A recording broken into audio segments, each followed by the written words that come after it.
Bismillah, alhamdulillah, wassalatu wassalamu ala man la nabi ba'dah wa ala alihi wa sahbihi wa man ittaba hudah. Dari tempat yang indah ini, ana ingin memberikan nasihat bagi kaum muslimin semuanya tentang wujubu iqamatis shalah, yaitu kewajiban untuk mengerjakan salat 5 waktu. Kita ini adalah orang muslim, dan sebagai seorang muslim kita diwajibkan oleh Allah Subhanahu wa taala untuk mengerjakan salat 5 waktu. Tidak ada pengecualiannya. Selama dia muslim, balik, berakal, laki-laki dan perempuan, dan suci dari penghalangnya seperti haid dan nifas, maka seseorang wajib untuk mengerjakan solat 5 waktu. Tidak ada alasan sama sekali bagi seorang muslim untuk meninggalkan solat 5 waktu. Baik itu kesibukannya, pekerjaannya, penyakitnya, hobinya, itu tidak bisa dijadikan sama sekali sebagai alasan untuk meninggalkan solat 5 waktu. Jangan sampai orang mengatakan, kenapa bapak tidak solat? Dia mengatakan, saya sibuk bekerja, saya sibuk dagang, saya sibuk kuli, saya sibuk kerja dengan orang. Ya, itu tidak bisa dijadikan alasan sama sekali. Solat tetap wajib atas seorang muslim, laki-laki dan perempuan. Tidak ada pengecualiannya. Bayangkan, orang dalam peperangan saja tetap wajib mengerjakan solat, ya, solat wajib. Orang yang sedang sakarat saja, selama dia masih waras, dia tetap wajib untuk mengerjakan solat wajib. Orang yang sakit berat, selama punya akal, selama waras, dia tetap wajib mengerjakan solat 5 waktu ini. Ya, tapi kita lihat pada zaman sekarang ini begitu mudah orang untuk meninggalkan solat, ya, solat wajib ini, karena pekerjaannya, karena kesibukannya, karena hobinya berburu, hobinya mancing, hobinya main bola, hobinya futsal, hobinya naik gunung. Banyak yang melupakan solat 5 waktu ini. Padahal ini adalah ibadah yang kedua setelah syahadatain. Setelah syahadatain, 2 kalimat syahadat, maka ibadah yang berikutnya adalah mengerjakan solat 5 waktu. Jangan sampai diabaikan kaum muslimin. Jangan sampai diabaikan. Rasulullah SAW bersabda, Ra'sul amril Islam, wa amuduhu shalah, wa zirwatu sanamihil jihadu fi sabilillah. Ya, puncak dari perkara adalah masuk Islam. Itu yang paling penting, seorang masuk Islam. Wa amuduhu shalah, dan tiang dari perkara tersebut, yaitu agama tersebut adalah, ya, mengerjakan solat. Dan puncak dari ajaran Islam adalah berjihad di jalan Allah Subhanahu wa taala. Dalam hadis ini Rasulullah menjelaskan bahwa salat itu adalah amud, yaitu tiang. Kita lihat apakah ada bangunan yang bisa berdiri tanpa tiang? Tidak ada sama sekali. Tidak ada sama sekali. Demikian pula agama. Tidak bisa agama ditegakkan kalau seseorang tidak mengerjakan salat 5 waktu. Maka jangan sampai kita sebagai orang yang beragama Islam mengabaikan kewajiban salat 5 waktu ini. Dan salat ini tidak membutuhkan waktu yang lama. Salat wajib tidak membutuhkan waktu yang lama. Mungkin hanya 10 menit, ya, setiap salat. Kalau kita mengerjakan salat 5 waktu, ya, itu kalau 10 kali 5, 50, hanya 50 menit dari 24 jam yang Allah Subhanahu wa taala berikan kepada kita. Apakah itu banyak? Sangat sedikit. Sangat sedikit waktu yang kita pergunakan untuk beribadah kepada Allah Subhanahu wa taala. Maka jangan sampai kita mengabaikan, menelantarkan salat 5 waktu ini. Apalagi salat ini adalah pembeda antara orang muslim dengan orang kafir. Kata Rasulullah SAW, al-ahdul lazi bainana wa bainahum as-salah, faman tarakaha faqad kafar. Perjanjian antara kami dengan mereka adalah salat. Siapa yang meninggalkan salat, mengingkari kewajiban salat, maka dia kafir kepada Allah Subhanahu wa taala. Maukah kita, ya, yang di KTP-nya tertulis muslim agamanya, Islam agamanya, tapi diperselisihkan apakah dia orang Islam atau tidak oleh para ulama karena dia tidak mengerjakan salat 5 waktu. Sesibuk apapun kita kaum muslimin, ya, kerjakan salat.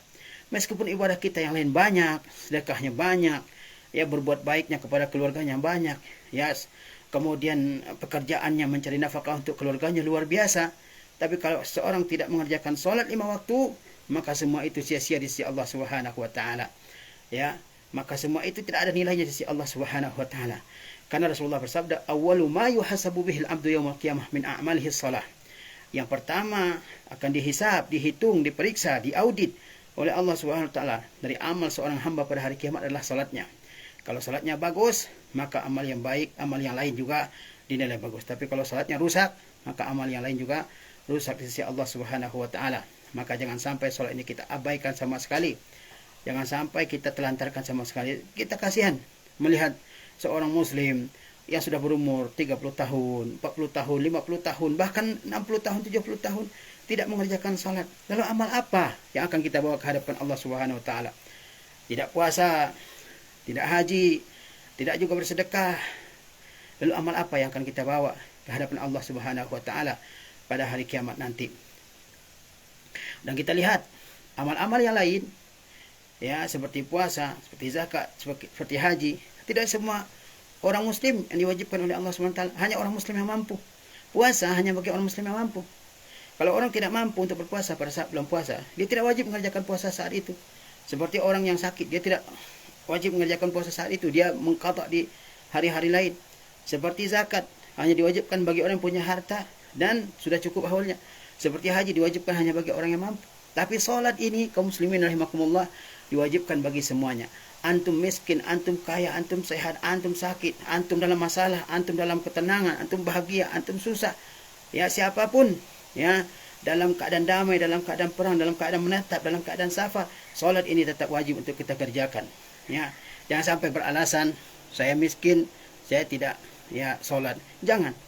Ya, siapapun kita salat. Siapapun kita salat. Dan bagi bapak-bapak yang punya anak di rumahnya, bapak harus, ya, konsisten mengerjakan salat ini. Allah Subhanahu wa taala perintahkan Rasulnya untuk mengerjakan salat. Wa'mur ahlaka bis-shalah. Perintahkan keluargamu untuk mengerjakan salat.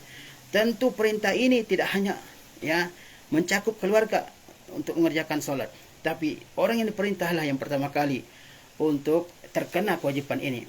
Dengan demikian Rasul SAW saja Allah Subhanahu wa taala perintahkan untuk mengerjakan salat, lalu perintahkan keluarganya untuk mengerjakan salat. Jangan sampai seorang kepala rumah tangga membiarkan istrinya enggak salat, membiarkan anak-anaknya enggak salat, membiarkan orang-orang yang dalam tanggung jawabnya tidak salat. Ini adalah kerugian luar biasa.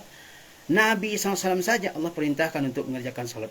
Wa'mur ahlaka bis-shalah wastabir 'alaiha. Perintahkan keluargamu untuk salat. Tentu yang diperintah tercakup dalam perintah ini. Kemudian kata Allah, wastabir 'alaiha, bersabarlah mengerjakan salat. Terkadang kita, ya, mendapatkan godaan yang berat untuk mengerjakan salat. Ya, pekerjaan, pembeli sedang datang, ya, pekerjaan nanggung sedikit lagi, akhirnya ditunda-tunda, dan akhirnya enggak sholat. Jangan sampai demikian. Bersabar, ya, bersabar untuk menghadapi godaan agar tetap mengerjakan sholat ini. Ada teman yang dia enggak sholat, jangan sampai kita ikut dia. Konsistenlah dengan sholat ini. Konsistenlah dengan sholat ini. Dan ingat bahwa dengan mengerjakan sholat ini, rezeki kita tidak akan berkurang di sisi Allah SWT. Apa lanjutan ayat tadi? Wa'mur ahlaka bis-salati wastabir 'alaiha. La nas'aluka rizqa, nahnu narzuquk wal aqibatu littaqwa. Ya kan? Orang yang mengerjakan salat, memerintahkan keluarganya untuk salat, jangan khawatir dengan rezeki Allah SWT. Selama dia cari rezeki Allah SWT, pasti Allah akan jamin rezekinya. Kata Allah Subhanahu wa taala, nahnu narzuquk, kami akan memberikan rezeki kepada engkau. Allah adalah Razzaq, yang Maha memberikan rezeki, ya. Wal aqibatu littaqwa, dan kemenangan itu akan diperoleh dengan ketakwaan kepada Allah Subhanahu wa taala. Jangan sampai seseorang berpikir, kalau saya salat rezeki saya kurang, kalau saya salat rezeki saya diambil orang. Enggak. Justru dengan salatlah kita mendapatkan rezeki kita di sisi Allah Subhanahu wa taala.